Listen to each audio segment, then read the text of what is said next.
On a November afternoon in 1975, a woman sat down in her Fifth Avenue penthouse and opened the new issue of Esquire. By the time she closed it, her closest friendship was over. She did not cry. She did not call him. She read the story he had written, closed the magazine, and gave one quiet instruction to her staff. He was no longer welcome in her home. Not for dinner, not for drinks, not for any reason. After almost 2 decades of friendship, she would not speak to him again.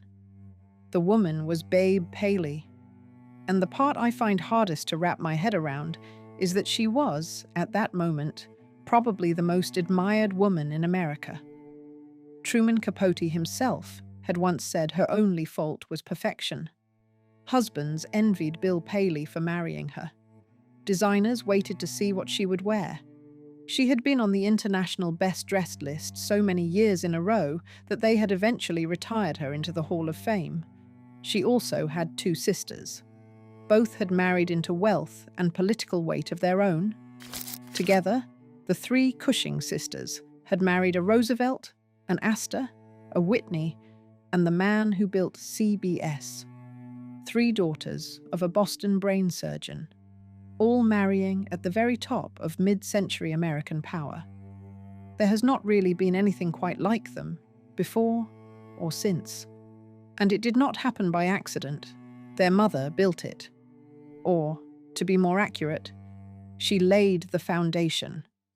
A woman from Cleveland with 3 beautiful daughters and a clear eye for what was possible. She picked the schools. She picked the summers. She did not live to see the picture come fully into focus, but the picture was hers. This is the story of what she set in motion. It is also the story of what it cost.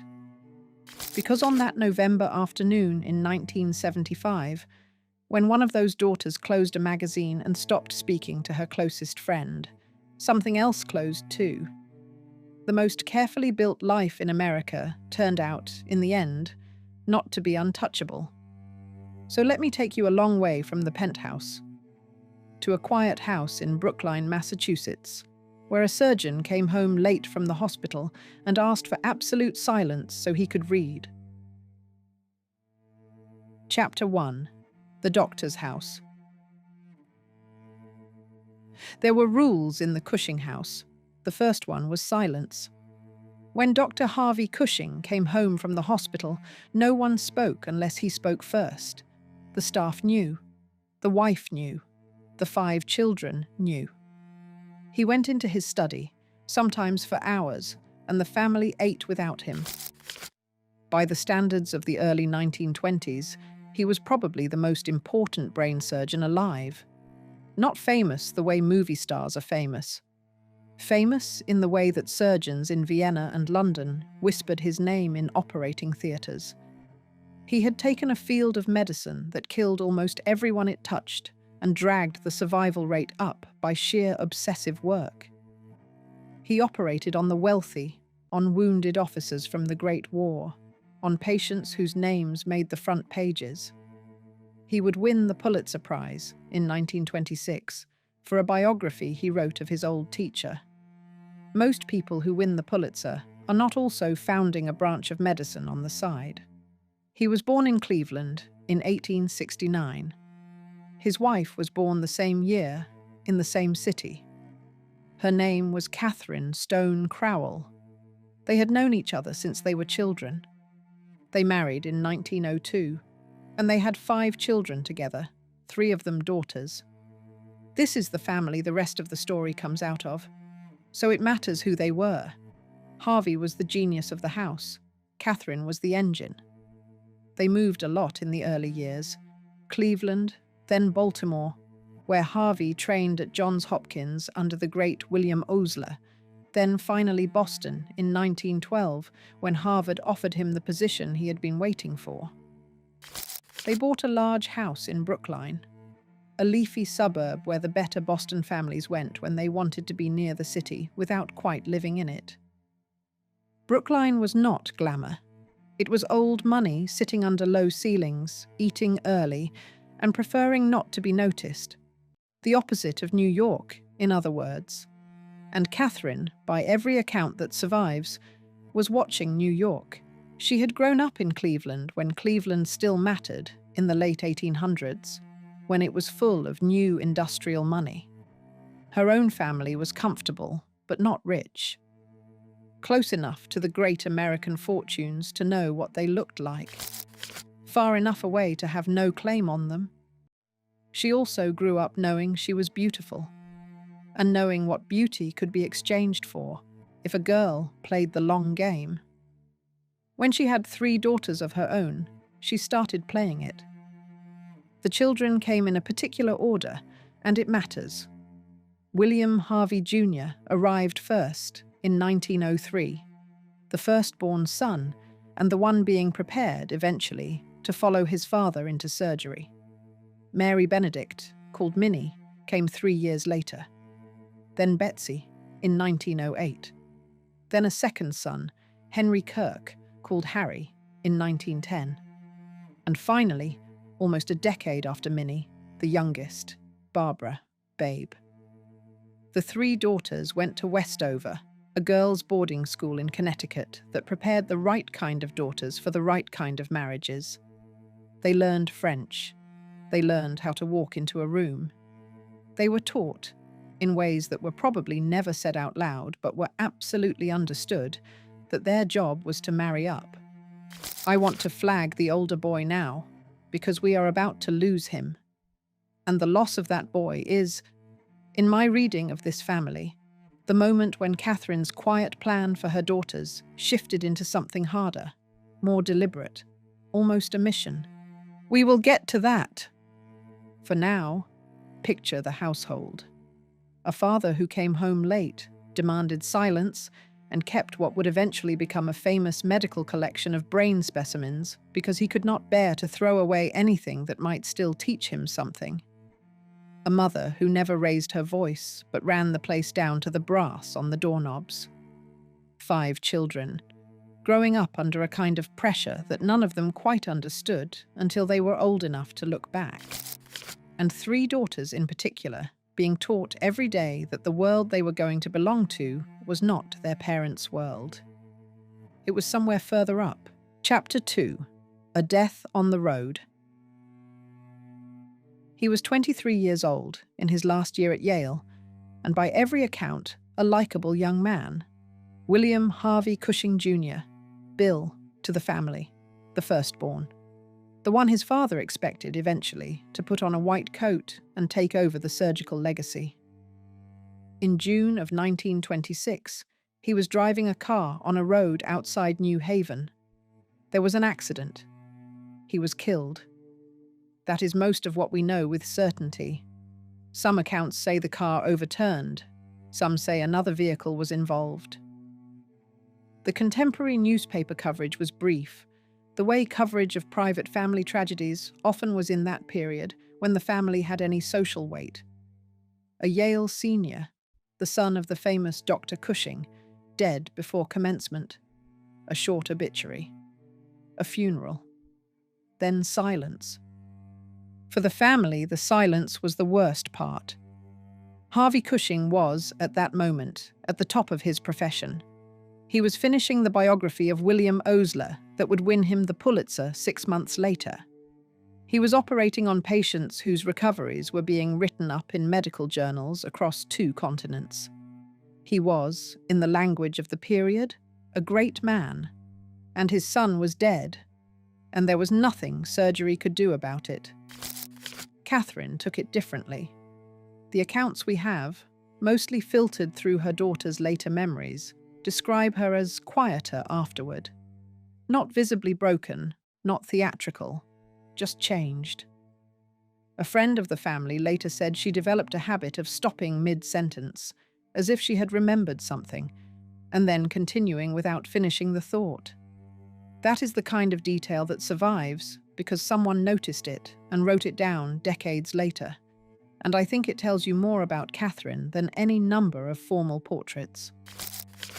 She had 4 children left. The 2 surviving sons, Harry and the very young man William's death must have made suddenly more visible, would go on to live quieter lives. Harry became a doctor. He did not become his brother. Nobody in the family appears to have asked him to.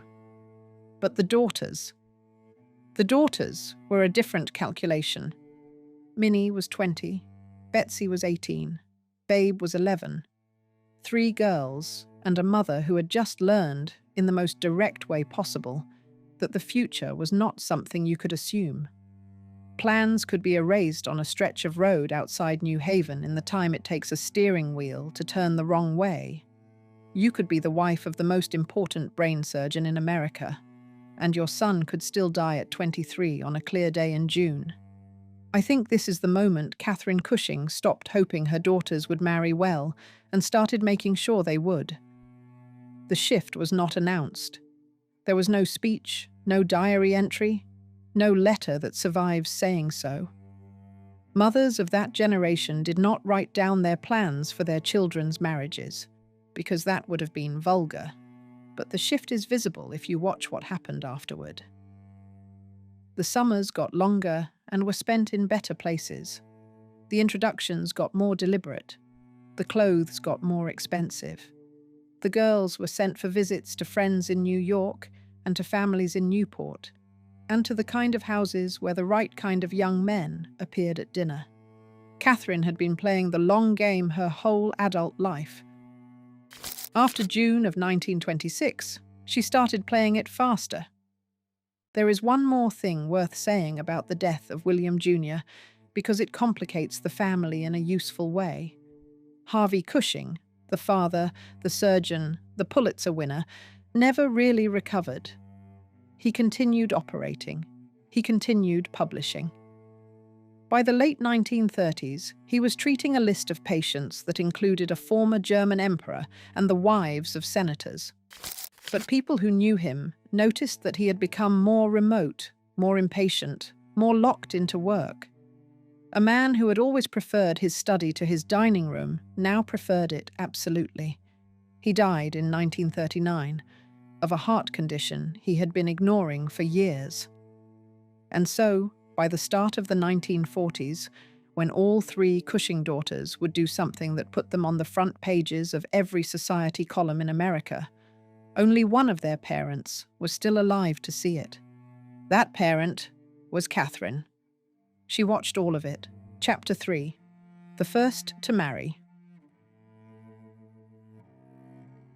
The wedding was in June of 1930, at the bride's parents' summer place in Brookline. 200 guests, white flowers, the kind that cost more in late spring than they should. The groom was 22. The bride was 21.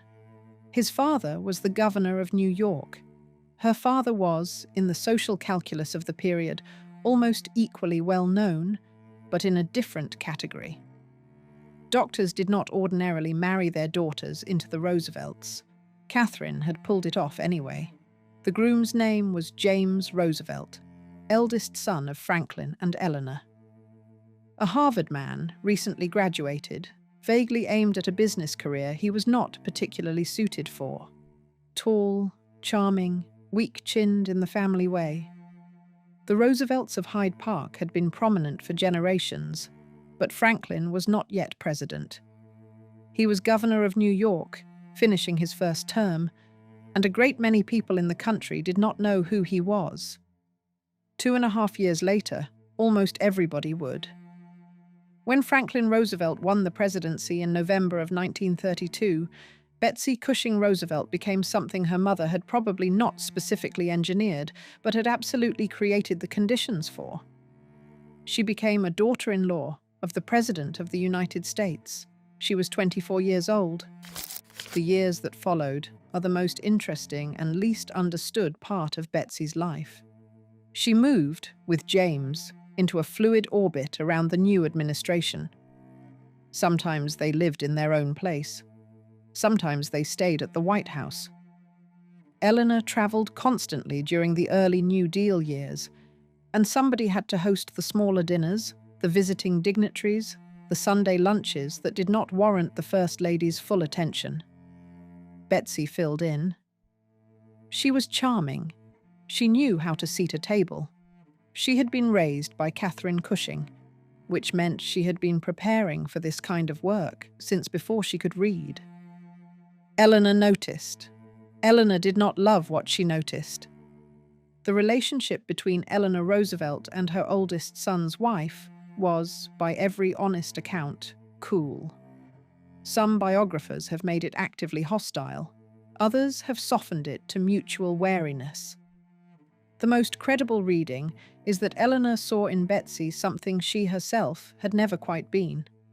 A polished, socially confident woman who moved through the rooms of power as if she belonged there. Eleanor had been raised in those rooms and had never felt at home in them. Betsy had been raised in Brookline and treated them like a job she had been hired for. That is the kind of contrast that does not produce friendship between two women, especially when one of them is the mother of the other's husband. There was also the matter of the children. James and Betsy had two daughters, both born during the first Roosevelt term. The girls were photogenic. They appeared in newspapers.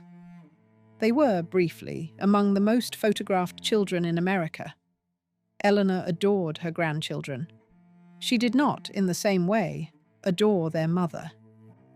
I should be honest about something at this point. Almost all of what we know about the Eleanor and Betsy dynamic comes from people who were watching them from the outside. The two women themselves did not write extensively about each other, and the letters that survive are polite.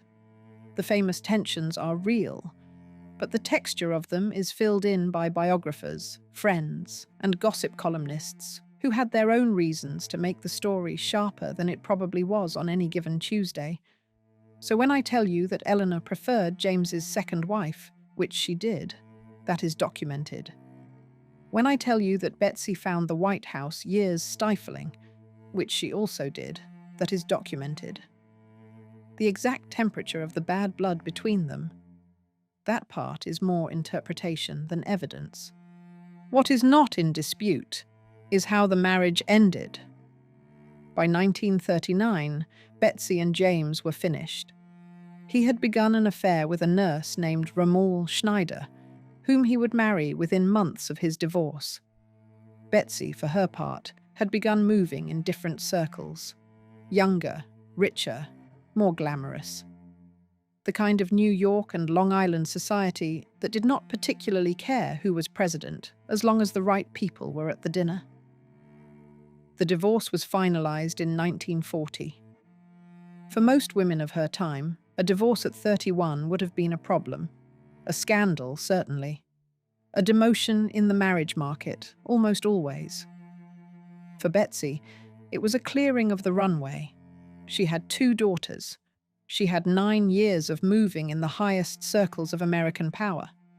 She had learned what it looked like to be the wife of an important man, and she had decided she wanted a different important man.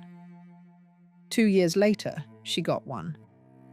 But that is for another chapter, because 1940 is not just the year of Betsy's divorce.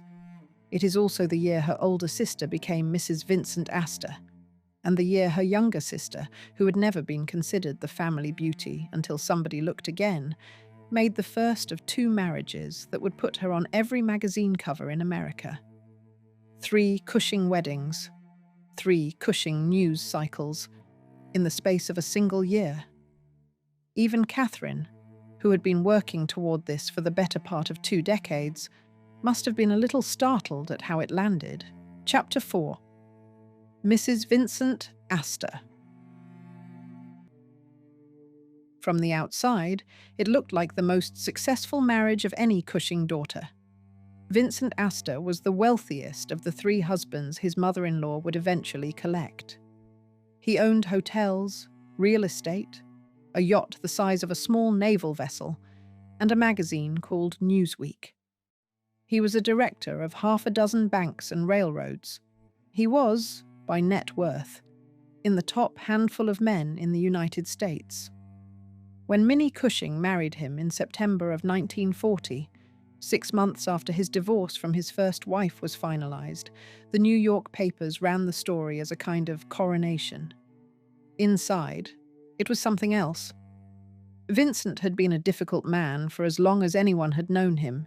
He was the son of John Jacob Astor IV, the famous Titanic victim, and he had been 13 years old when his father died on the ship. He inherited what was, at that time, one of the largest fortunes in America. He inherited it without his father, without his mother's affection, and without much in the way of preparation for what wealth on that scale does to a young man if nobody is around to push back on him. He grew up to be tall, awkward, prone to dark moods. People who liked him said he was shy. People who did not described him as cold, withholding, occasionally cruel. He had been married once before, to Helen Huntington, a woman from old New York money. That marriage had failed quietly. He divorced her in the spring of 1940. 6 months later, he married Minnie. Minnie was 34. By the standards of her time and class, she was getting late to the marriage table. Her younger sister Betsy had already been married, divorced, and was about to remarry. Her youngest sister Babe was already married, in fact had married before either of them. Minnie was the eldest and the last unattached, and the gap was beginning to be noticed. Vincent solved the gap. What he did not do was make her happy. The Astor marriage lasted 13 years. The houses were beautiful. A Manhattan townhouse, the family estate at Ferncliff up the Hudson, a place in Bermuda. The yacht, the Nourmahal, was the kind of vessel that could cross oceans and frequently did. Vincent and Minnie entertained. They appeared at the right charity events. Minnie did the work of being Mrs. Vincent Astor, with the same training her sisters were applying to their own marriages, and from a distance the result looked indistinguishable from a happy life. People who saw them up close saw something else. Vincent drank. Vincent had bad days that turned into bad weeks. Vincent had political opinions that ran sharply to the right of his social circle and an uncomfortable habit of testing people at dinner to see which way they would jump. The Roosevelt connection, and remember, by the early 40s, Minnie's sister Betsy was about to marry into another wing of American power, gave Vincent some grim amusement. Vincent had actually known FDR personally for years. That is one of the stranger footnotes of the Cushing story. In the 1930s, before he married into the family, Vincent Astor had been running a private intelligence circle for the President of the United States. It was called The Room. Vincent and a small group of wealthy Americans, most of them with connections to international travel and shipping, gathered information for FDR off the books on a strictly informal basis. It was the kind of arrangement that would not be legal today. In 1935, it was just dinner with the president on the Nourmahal. So when Minnie Cushing became Mrs. Vincent Astor in 1940, she did not just marry the richest man in America. She married a man who had been in and out of the White House for years already. The Roosevelt network ran through both of the older Cushing sisters' marriages in different ways, at different distances.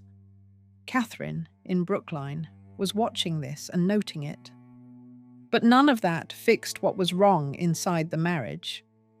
Minnie was, by most readings, the gentlest of the three sisters. She liked gardens. She liked quiet rooms. She liked friends who stayed for long lunches and did not feel they had to perform. She was married to a man who could not really do any of those things without effort, and who, when the effort failed, made the people around him pay for it. She lasted 13 years. By the early 50s, the marriage was openly unhappy. Vincent had begun seeing other women. Minnie had begun, very quietly, building her own life on the side. Friendships in the art world. A circle of younger painters and writers who treated her with a softness her husband did not. One of those friends was a painter named James Whitney Fosburgh. He was 4 years younger than Minnie. He was thoughtful, easygoing, and one of the kindest men in her life. He was also, by the discreet understanding of the period, gay. When Minnie divorced Vincent Astor in 1953, everybody assumed the next chapter for her would be the standard one. A wealthy divorcee in her late 40s, settling into a quiet life, leveraging the Astor name for the rest of her years. Minnie did something stranger. She married Jim Fosburgh. The marriage was, in the formal sense, a marriage. They lived together, traveled together, hosted together. Whether it was a romantic marriage in the sense most people use that word is a question I cannot fully answer from outside. What I can say is that everybody who knew them said Minnie was, for the first time in her adult life, visibly happy.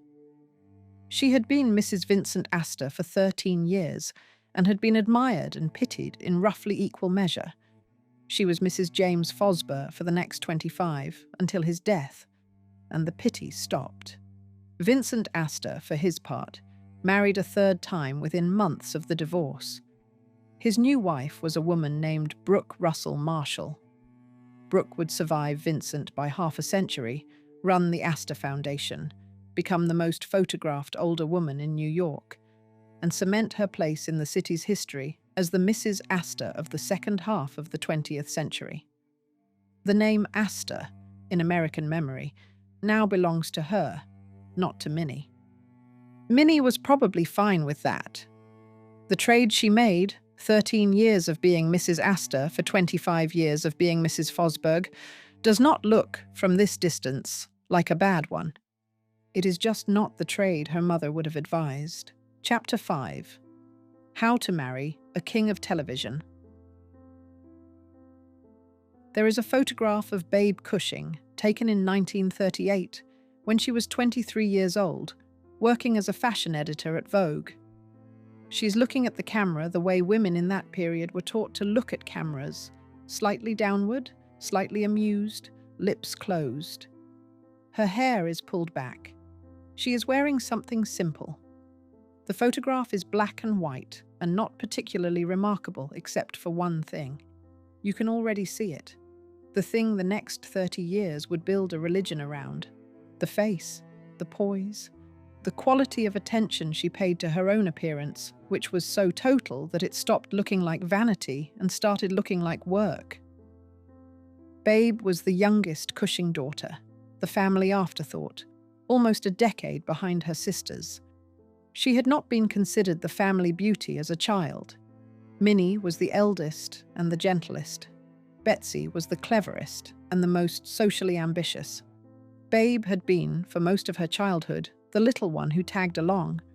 Then she grew up, and somebody looked again. By the late 1930s, she was working at Vogue, which in that period was less a job than a kind of finishing school for daughters of good families who wanted to be in Manhattan. She was not writing serious editorial. She was helping arrange shoots, choosing accessories, being looked at by photographers who could not quite believe their luck when they realized that the new girl in the office had cheekbones that did not require lighting. She married for the first time in 1940. His name was Stanley Grafton Mortimer Jr. Standard Oil money on his father's side, 4 generations deep, tall, handsome, charming, in the easy way that men born into that kind of money are often charming. He had been to Yale. He played good tennis. He had the kind of upbringing that prepared a man for a life of country clubs, bond trading, and not very much else. The wedding was in September of 1940, 3 weeks before Minnie married Vincent Astor. 2 Cushing weddings in a single autumn. Catherine, in Brookline, must have felt that the years of summer visits and careful introductions were finally producing the harvest she had been planting for since the death of her son 14 years earlier. Babe was 25. Stanley was 27. They moved into a Manhattan apartment, started a family, and looked, on paper, like exactly the kind of marriage everyone had expected Babe to make. The marriage was a disaster within 5 years. Stanley went to war in 1942 and came back from the Pacific Theater changed. Many men did. He had what would now be called post-traumatic stress, and was then called nothing in particular. He drank. He drank heavily. He drank in the way that turns a charming man into a difficult one, then a difficult one into a stranger, and finally a stranger into someone his wife dreads coming home in the evening. They had 2 children, a son, Stanley III, called Tony, born in 1942, a daughter, Amanda, born in 1946. By the time Amanda was born, the marriage was effectively over. Babe was 31 years old, the mother of 2 small children, married to a man who could not stop drinking and could not be reached when he was. She made the decision that her sister Betsy had already made and her sister Minnie would eventually make. She left. The divorce came through in 1946. Almost immediately, she met Bill Paley. This is where the chapter has to be careful, because Bill Paley is one of those figures who can take over any room he walks into, including a paragraph. He was the founder of CBS. He had built it out of a small Philadelphia radio operation in the late 1920s and turned it, by the late 1940s, into one of the most powerful broadcasting companies in the world. He was Jewish, the son of a cigar manufacturer in Chicago, and he had pulled himself up through New York's media world at a speed that made the old guard nervous. He was also, by every measure that mattered to him, an outsider in the social world he most wanted to be inside. He was already married when he met Babe. His wife was a woman named Dorothy Hart Hearst, a divorcee from the Hearst family, who had given him 2 children and a foothold in Manhattan society. He divorced her in 1947. He married Babe Cushing Mortimer 2 days later. The speed of it told you something. Bill Paley had decided that Babe was going to be his entrance ticket into a part of New York he had not been able to reach on his own, and he had decided it with the same focused intensity he applied to acquiring radio stations. Babe, for her part, had decided that the second husband was not going to be another good-looking alcoholic from a Yale class. She was going to marry a man who built things, a man who was going to be richer in 10 years than he was the day she married him, a man whose name would mean something to her sons when they were grown. Bill Paley was that man. The marriage was not, in the conventional sense, a love match. It was something both more ambitious and more tactical than that. It was a pact, carefully negotiated by 2 extremely intelligent adults who had each already failed at one marriage and were not going to fail at the next one for the same reason. He would give her a life nobody else could give her. She would give him the social access he had not been able to buy, no matter how much he had spent trying. What neither of them seems to have predicted was how much they would actually come to need each other. Bill, for the rest of his life, would call her the most beautiful woman he had ever known. Babe, for the rest of her life, would never publicly say a critical word about him, even after she discovered, fairly early, that he was incapable of being faithful. They built a life together. Houses, trips, children, his and hers, blended into a household that would eventually include 4. They were photographed everywhere. They became, in the Manhattan of the 1950s, the couple. Not the loudest couple. Not the richest couple. The couple. By the time Catherine Cushing died, in December of 1949, 2 years into the Paley marriage, all 3 of her daughters were married into the highest tier of American wealth and influence. Betsy was about to become Mrs. John Hay Whitney. Minnie was Mrs. Vincent Astor. Babe was Mrs. William Paley. Catherine had done it. She did not live long enough to see what came next, which was Babe becoming something her mother had not specifically aimed at and could not have specifically engineered. Not just a wealthy man's wife, not just a society hostess, something stranger and more public. An icon, in the original sense of the word, a face the country wanted to look at. That is the next chapter. Chapter 6. The Best Dressed Woman in America. Slim Keith remembered the apple. This was sometime in the late 1950s at a lunch in Manhattan. Slim, who was herself one of the most stylish women in America and not easily impressed by other women's surfaces, had come to Babe Paley's apartment for a small private meal. There was an apple on the table. Babe picked it up, ate it, and put it down. Slim said later that she had never seen anyone eat an apple that way. She did not even know what the way was, exactly.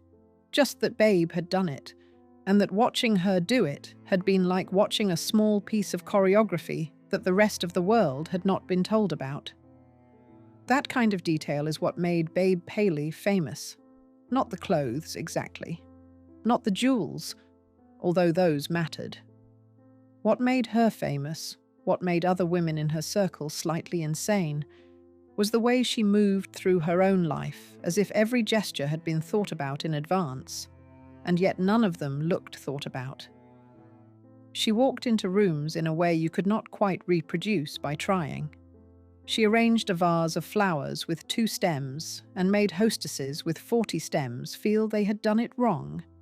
She put a scarf over her hair in a Hermes way, at a moment when nobody had yet decided that putting a scarf over your hair could be done in a Hermes way, and overnight, half of New York started doing it. The best-dressed list started noticing her in the mid-40s. By the early 50s, she was on it most years. By 1958, the list retired her into its Hall of Fame, which, in practical terms, meant that the editors had decided it was no longer fair to keep including her, since she always won. Bill Paley loved this. Bill Paley was a man who had spent most of his adult life trying to be admitted into rooms he had not been born into, and now he was married to the woman the rooms were arranged around. Wherever Babe sat at a dinner became the head of the table. Whatever charity she put her name on raised more money than the year before.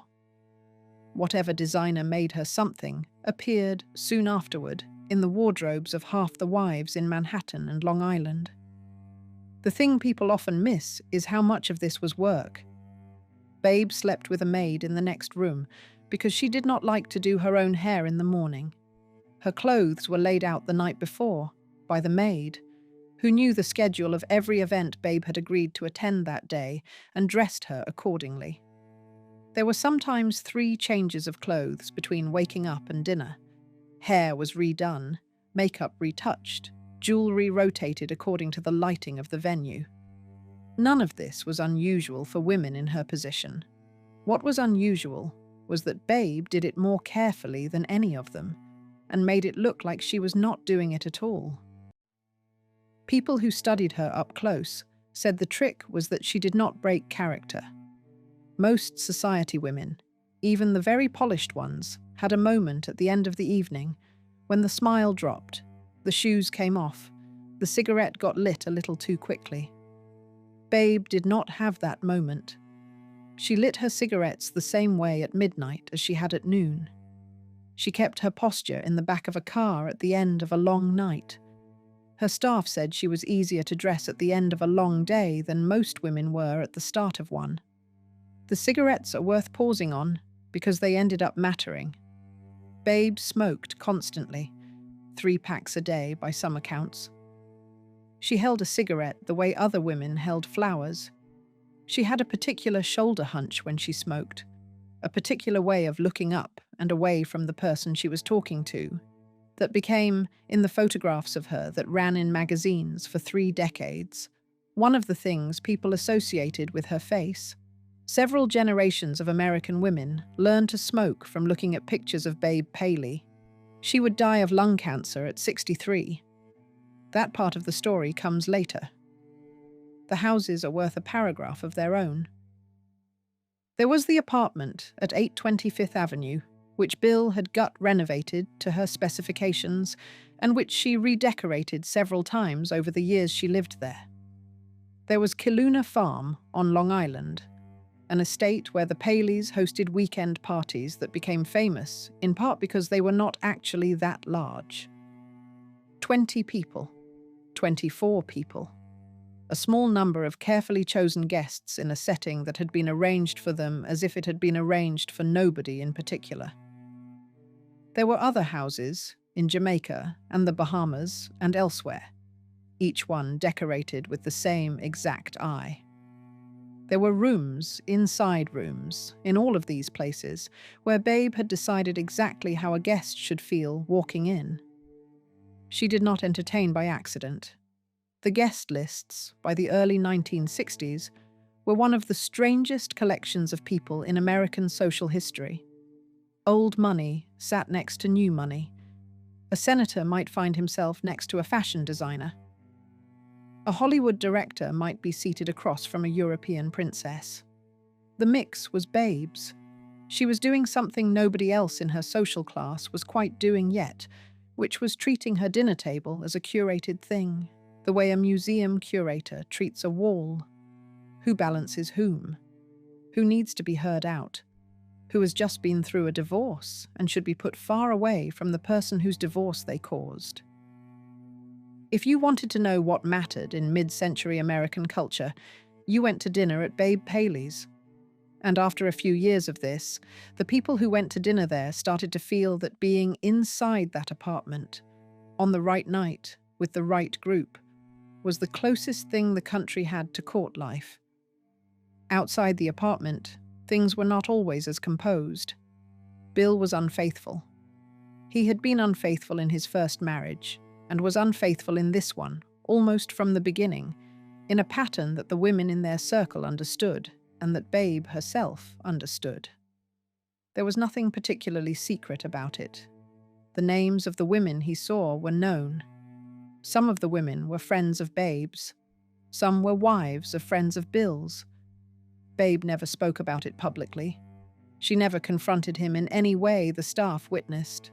She kept the household running, kept the dinners coming, kept the magazines photographing her, and kept a private grief that almost nobody outside the marriage was allowed to see. What she had built was a fortress. The fortress was made of taste and discipline and beautiful objects, and the absolute refusal to let her surface crack in front of anyone who had not earned the right to see it crack. There were very few people who had earned that right. One of them was a very small man from Alabama. He had been writing his way into her life since the middle of the decade.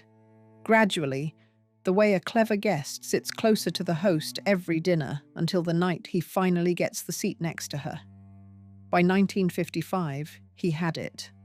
By 1960, he was, by some measures, the most important person in her life outside her marriage. By the time it ended, 20 years later, he had cost her more than her husband ever did. Chapter 7. Truman and the Swans. The simplest way to describe the friendship is that they were each other's favorite person.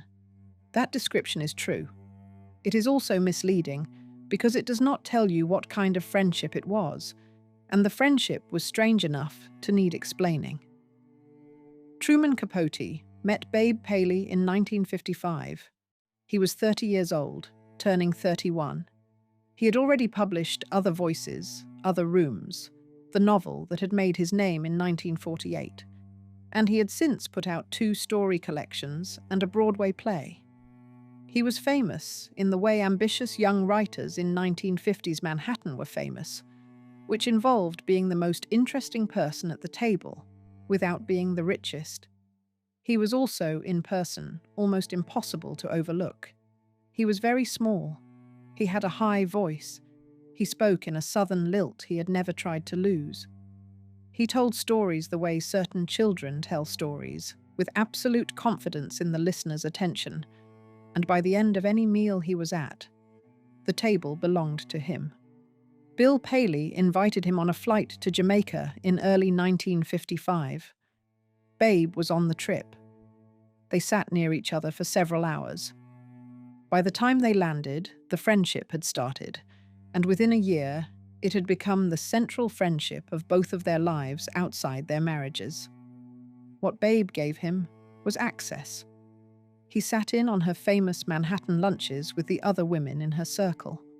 Slim Keith, who had been through 3 marriages.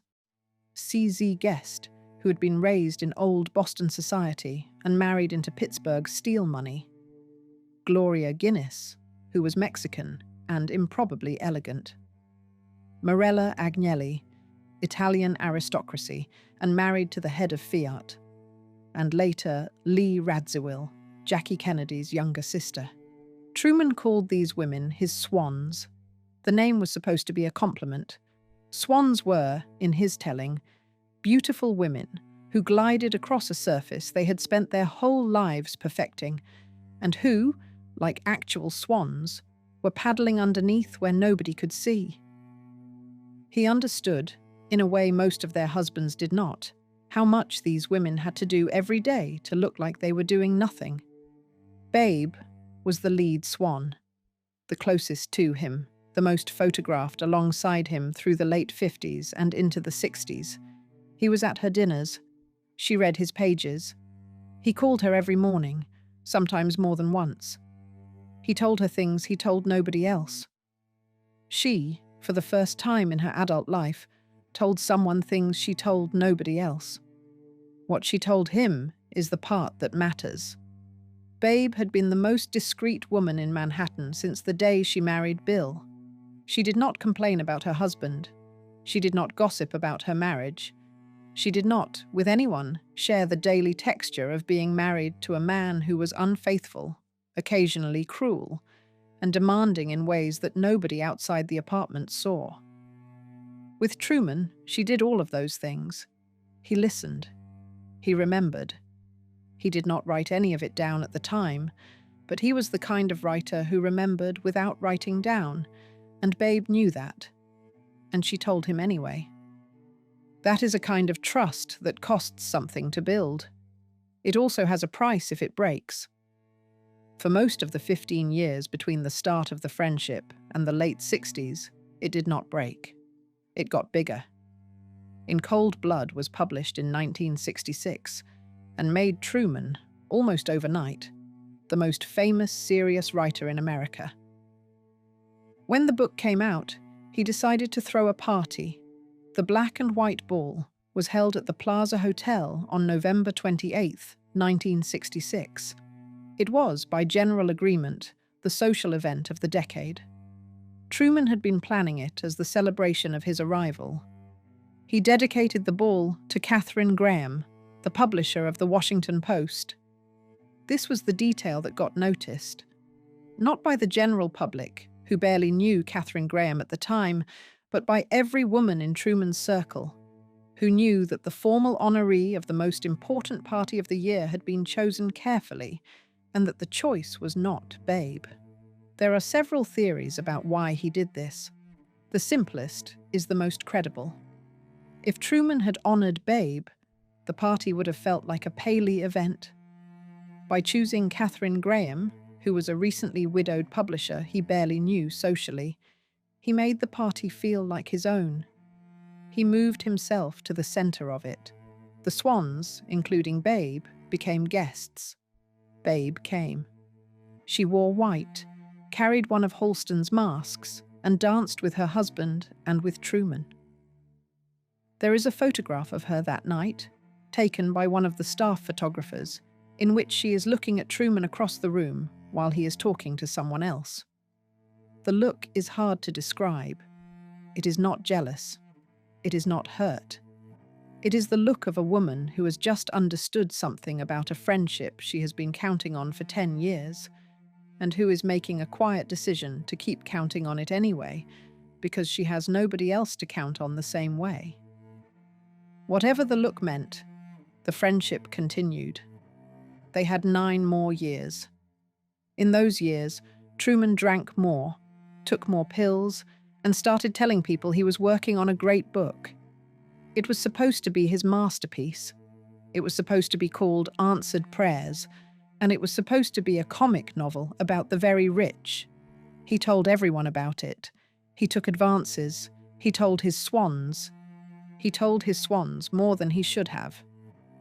What Babe did not know, what none of them knew, was that he had already begun writing scenes from the book. He had been writing them for years. The scenes were drawn from things the swans had told him. He had changed the names slightly in some places. In other places, he had not bothered. In the autumn of 1975, Esquire magazine published the first of those scenes. Babe Paley sat down in her apartment on Fifth Avenue and opened the new issue. By the time she finished the chapter Truman had given them, she understood three things. He had been taking notes the entire time. He had betrayed every woman who had trusted him, and the most important friendship of her adult life was over. She closed the magazine. She did not call him. She gave one quiet instruction to the staff. He was no longer welcome in her home. She would, for the next 2.5 years until she died, not speak to him again. What was actually in the magazine is the next chapter. Chapter 8, 4 pages in Esquire. The story was called La Côte Basque, 1965. It ran in the November issue of Esquire. The format was fiction. A writer named P.B. Jones, who was a thinly disguised version of Truman Capote, sat at La Côte Basque with a friend named Lady Ina Coolberth, who was a thinly disguised version of Slim Keith. They drank, they gossiped. Lady Ina told stories about other people in the restaurant. Other people in the restaurant told stories about each other. By the end of the chapter, almost every important figure in Babe Paley's social world had been described doing something they would not have wanted described. The names were changed. The names did not need to be changed. Anyone who read the Manhattan papers, anyone who had ever been to a dinner at the Paleys, anyone who knew which playwright had been married to which actress, could identify every character in the story within 10 minutes. Sidney Dillon was Bill Paley. Cleo Dillon was Babe. The governor's wife in the long set piece in the middle of the chapter was Marie Harriman, the wife of Averell Harriman, former governor of New York. Lady Ina herself was Slim. The thin fiction was, in places, transparent enough that Capote had not bothered to change first names. The set piece in the middle is what destroyed him. Lady Ina, in the story, tells the narrator about an evening years earlier when Sidney Dillon, the great media figure married to the most beautiful woman in New York, had taken the governor's wife to a hotel for the afternoon. The encounter is described in detail. It does not go well. The governor's wife is menstruating. Sidney Dillon does not realize this until afterward, when he discovers that the sheets are stained. He spends an hour trying to clean them himself before the maid comes, because he knows that if the maid sees the sheets, the story will be in the columns by morning. The story did not go in the columns. It went in Esquire. The provenance of the anecdote is, by every credible reading, Babe. Bill had told her about the afternoon, in some moment of confession or boast. And Babe had told Truman because Truman was the person she told things to. She had not told it as a piece of gossip for general circulation. She had told it as a wife describing the kind of small, miserable secret that wives in her position carried and had nowhere to put. Truman had put it in a magazine. There were other scenes. A long passage about a society wife who had killed her husband and gotten away with it, widely read as a reference to Anne Woodward, who had shot her husband William in 1955 and been cleared as having mistaken him for an intruder. Advance copies of the Esquire issue circulated in October. Anne Woodward saw one. She killed herself with an overdose of sleeping pills before the magazine reached newsstands. There were sketches of other figures, less central, but equally identifiable. A passage about a wealthy woman's sexual habits that nobody in the city had trouble assigning to a real woman. A passage about a marriage that ended in violence. A passage about money that had been stolen and never returned. Each of these was based on something one of the swans had told Truman in private. He had remembered all of it. The reaction was immediate and absolute. By the end of the first week, every swan except Lee Radziwill had cut him off. Slim Keith never spoke to him again. Morella Agnelli stopped taking his calls. Gloria Guinness, who lived mostly in Europe by then, made it clear through mutual friends that the friendship was over. CZ Guest cut him off too, although she would, years later and quietly, let him back in. The only swan who stayed close from the start was Lee, partly out of loyalty, partly because she had her own reasons for staying close to a man who knew where her sister's secrets were buried. La Côte Basque, the restaurant, distanced itself from him. The Plaza Hotel, where he had thrown the black and white ball 9 years earlier, became somewhere he stopped going. The table at every restaurant where he had been the most interesting guest now had no seat for him. What is genuinely strange is that he seemed not to have expected any of this. Friends who saw him in the days after publication described a man who was honestly puzzled. He told one interviewer, a few weeks later, that he could not understand why everyone was so upset. He had thought he was a writer. Writers wrote what they knew. He had known these women for 20 years, and he had written them. And now they were behaving as if writing about people was somehow worse than what the people had done. There is a version of that argument that is true. Truman had not invented the bloody sheets. Bill Paley had done what Bill Paley had done, and Bill Paley had told Babe, and Babe had told Truman. If anyone in that chain had behaved badly, it was not the writer. But the swans did not see it that way, and they were not wrong not to see it that way. What Truman had done was take 20 years of intimate friendship and convert it into copy. He had been at their tables. He had held their hands. He had heard the worst nights of their marriages and written them down as comedy. The fact that the underlying acts were not his did not change what he had done with them. He spent the rest of his life trying to explain. He gave interviews. He wrote letters. He told friends. And people who were no longer friends that the swans had misunderstood him, that the book had been meant as a tribute, that if they had read it carefully, they would have seen the love in it. None of them read it carefully. None of them read it at all. Babe Paley never opened the magazine again after that first reading. She did not need to. She had understood, in the time it took to read one chapter, what 20 years of friendship had actually been collecting toward. The instruction to her staff was given on a single afternoon. The friendship was over by dinner. Truman lived another 9 years. He gave a television interview in 1978, during which he was so impaired by drugs and alcohol that the broadcast became its own scandal. He published nothing else of substance. He died in 1984 in California at a friend's house. He was 59 years old, 3 weeks short of his 60th birthday. The book that had cost him the swans was never finished. Chapter 9: Cancer and Silence. Babe was diagnosed with lung cancer in 1974, the year before Truman's story appeared. She was 59 years old. She had smoked 3 packs a day for most of her adult life. The doctors gave her a guarded prognosis, with surgery and treatment, perhaps several years. Without, less. She told almost nobody.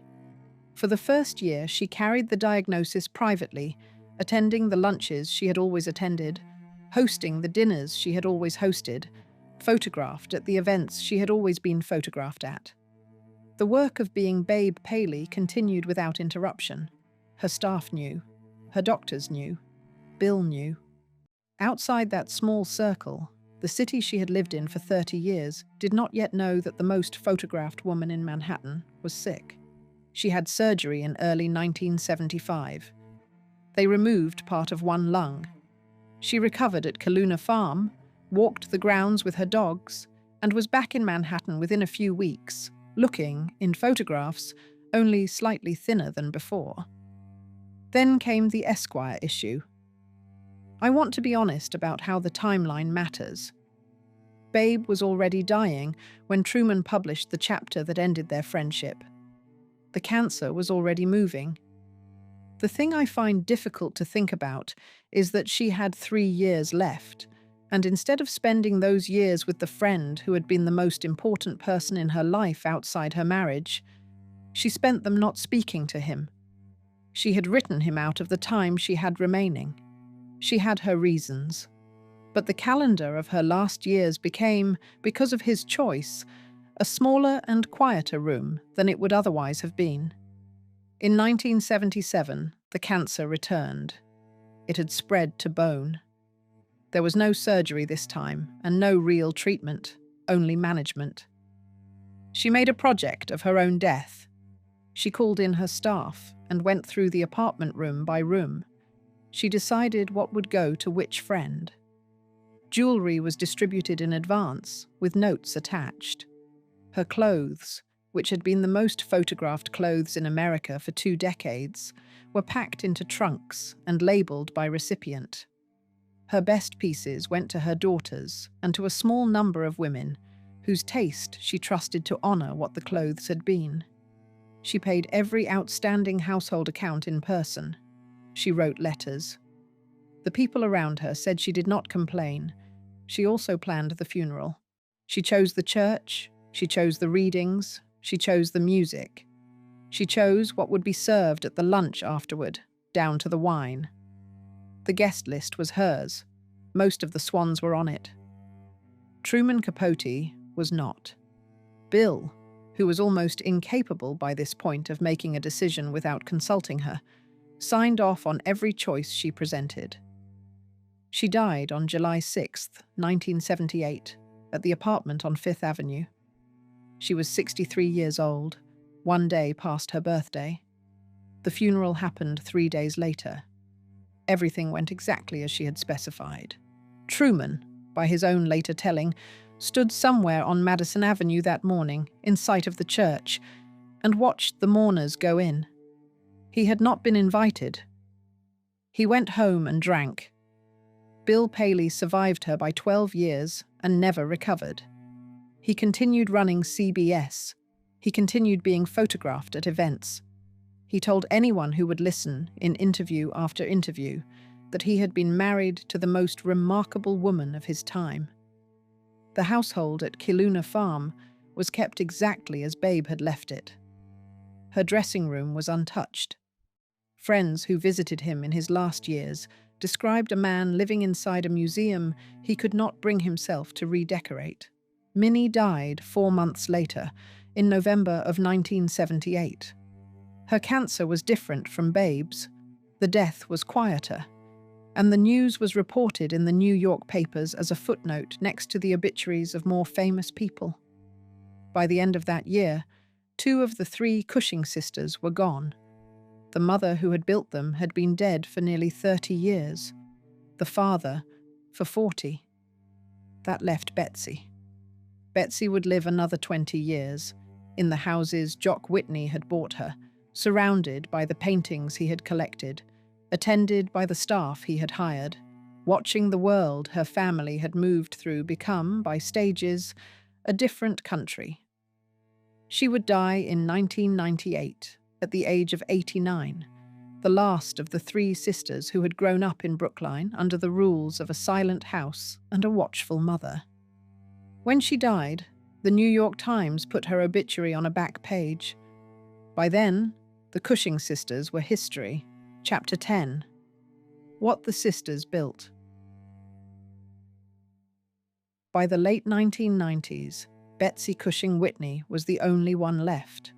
She lived at Greentree, the Whitney estate on Long Island that Jock had inherited from his father, and that she had treated, for the next 56 years, as the center of her life. Jock had died in 1982. Babe and Minnie had been gone for 20 years by then. Betsy was in her late 80s and walked with a cane. The houses were too big for her, the staff too quiet. Visitors who came in those last years described an old woman who remembered everything and rarely brought any of it up. She had outlasted everybody. What she had also done, between her sister's deaths and her own, was give most of the Whitney art collection away. Jock had spent his life acquiring some of the great paintings of the 20th century: Picasso, Matisse, Cézanne, Van Gogh. Betsy, who had never been the showy sister and who had no children of her own with Jock, made the decision that the paintings should go to museums while she was still alive to choose where. The Museum of Modern Art received many of the major works. Yale, where Jock had gone to school, received others. By the time she died, the collection that had been one of the great private holdings in America had been broken up among institutions that would keep the paintings on public walls. That is one kind of legacy. There were others. Betsy had 2 daughters from the Roosevelt marriage.